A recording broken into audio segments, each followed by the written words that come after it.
want to examine today the four major ways that the surplus value can change in capitalism. Marx devotes something like 600-700 pages of capital on these four ways, and so I want to go through in some detail with you each of these ways and their importance. So the issue here is, how can a capitalist acquire more, or sometimes face less surplus value, that is profits, in the development of capitalism? And don't forget, the more or less surplus value is connected to this K star plus lambda, and therefore the expansion and contraction in the economy. The first one that Marx, there's four ways now. The first one that Marx talks about is what's called absolute, by him, absolute surplus value. So this is an example in which the capitalist can acquire more surplus by paying the workers the same V, but getting them to work longer hours. Let me just put that on the board here. So, absolute surplus value. That's one way. Here, what the capitalists do is pay the workers the same value of labor power, so I'll borrow it, the same labor power, but they get the workers somehow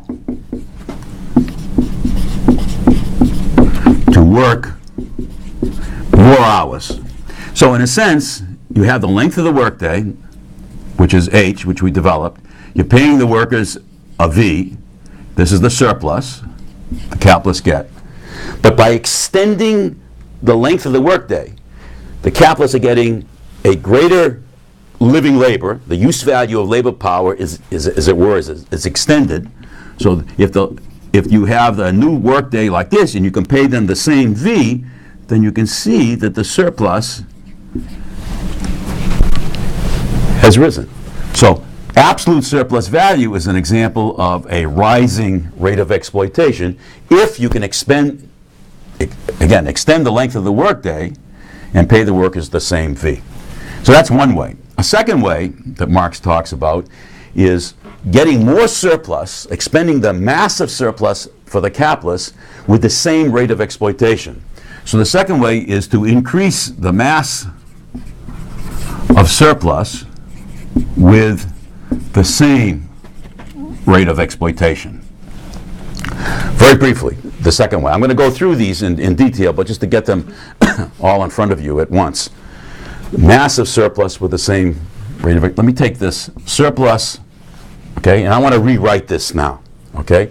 So the surplus, so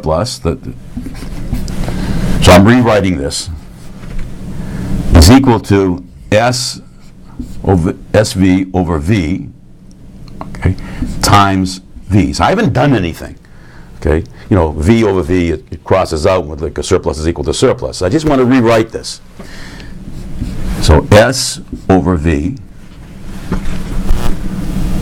times, what is V? That's the value, the small v, the value per labor, per worker. There's my L, which stands for the number of workers hired, times the number of hours that each works. So I'll put it up here. The total value of labor power in capitalism is the value per worker. That's from the last lecture. I defined that for you. Value per worker times the number of workers times the hours each work. I've been assuming L is equal to 1, but it doesn't have to be that. We can have more, so we can introduce that. Notice what we have here now. If we keep the rate of exploitation the same, we don't change it. We're not doing absolute. We're keeping the rate of exploitation the same. We pay the workers the same value per labor hour, and we don't change. We keep the same length of the workday, then the surplus can grow if we have more employment. So that Marx is going to develop this example. He's going to say the capitalist can get more surplus, by employing more workers with the same length of the workday, paying them the same wage per hour, per labor hour, with the same rate of exploitation. So that's the second famous example. The third example, I'll put right over here, is called relative surplus value. Marx spends a lot of time on this one, and we will too. Relative surplus value is an example in which the value of labor power falls, the surplus rises. Don't forget our theory. If the value falls, remember the capitalists are producing, I'm sorry, the workers are producing a value added, okay? The workers only get a share of that, the value. So if you squeeze the value, you reduce it, the total surplus rises. And Marx calls that relative surplus value. Let me draw that one. Okay, remember now, workers go to work, they produce then a total value over the length of the workday. If you keep the length of the workday the same, so the total doesn't change here, you keep it the same. Okay, so this was their V, this was their surplus. But if somehow you can reduce the V, if you can reduce that, then the surplus will have to grow to more than what it was before. Because you're pushing the V in this direction, you're reducing the V, and hence you get more surplus, and the capitalists enjoy that higher rate of exploitation. The question is, how does this happen? Well, remember what we did last time. The value of labor power is equal to the price of an apple, the exchange value per unit value of the apple, times the number of apples, the means of subsistence. Well, no, look at this. If this thing is falling, one way for this to fall is for this to fall, even if this stays the same. People are still consuming, what was it, a quarter of an apple. But if that apple is becoming cheaper in value terms, then the value of labor power will fall. This is fascinating. Okay? Because we already went through this course, and you studied in Volume 1, that a rise in the productivity of labor, will reduce the unit value, which will cause the value of labor power to fall, which will cause the rate of exploitation to rise, which will produce a rising rate of profit. This is fascinating and interesting. Marx developed this argument in Volume 1, and we're going to come back to it because of its importance. So in any case, that's the third way. The final way, I'm going to erase this one over here. The fourth way that Marx discusses in the middle of Volume 1 for the capitalists to get more surplus, so this fourth way is this equation that we developed, which is V plus surplus divided by the number of workers and the hours that they work. It's possible, we call that, if I remember correctly, I. Okay, Marx calls this the intensity of labor. Intensity of labor, that's why I'm calling it the I. It's possible that even if you have the same hours and the same workers, for them to produce more value added, if you can get them to work faster during the same, get the same workers to work faster during the length of the workday. In other words, this is called, in capitalism, speed up. You accelerate the work of the workers. And if that's the case, and if you can pay those workers the same V, you'll get an increased surplus. This pay them the same workers, they're adding more value, then obviously the ratio has to increase via speed up, which is the fourth way. Okay? So now I want to go back and I want to examine each one of these in detail. The first one we're going to examine is this absolute surplus value. And you know, I don't think we have to spend too much time in this. I hope this is obvious from what we have done. Here we have, once again, I'll just rewrite it, we have an extension of the workday. If this is the length of the workday, then what the capitalists are trying to do is extend it, but pay the workers the same V that they were paying them before. So then the surplus has grown from here, the old, to the new. So the capitalists have an interest in extending the length of the workday.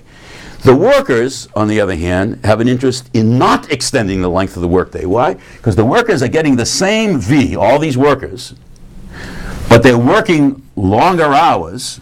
Okay, so this H is rising, you can see, and hence the wage, the little v, per labor hour is falling. So there's more wear and tear on their labor power. So notice something. The capitalists are interested in extending the workday to get a higher rate of exploitation, higher profit rate, and expand. The workers are interested in not doing that, if anything, in contracting the length of the workday, okay, if they're going to get paid the same, wages here. So the interests of the capitalists and the workers are going in different directions. But before the market, they're equivalent, okay? They both have equivalent rights as buyers and sellers in the market. So Marx makes the following argument. Which way is this going to work out? Well, between equal rights, force will decide. So what he expects is in capitalism, one of the first struggles to arise in capitalism will be over the length of the workday. And indeed, as capitalism develops throughout the latter part of the 19th century into the 20th century, there is a struggle over the length of the workday. And to make a long story very, very short, this is a struggle in which the workers win. Okay, in just about every industrial country, around the world, as capitalism develops and grows, and this struggle emerges between capitalists and labor, the workers organize unions and so forth, etc., recognized by the state, and they win a shorter work week. And hence, if there's no other changes, the rate of profit should fall for the capitalists because it's not going in this direction, it's actually moving in that direction. The length of the workday is shortening and the workers are getting paid the same wages, and hence the surplus is squeezed for the capitalists. Okay? So the rate of profit should fall. In fact, it doesn't. The rate of profit doesn't fall for the capitalists.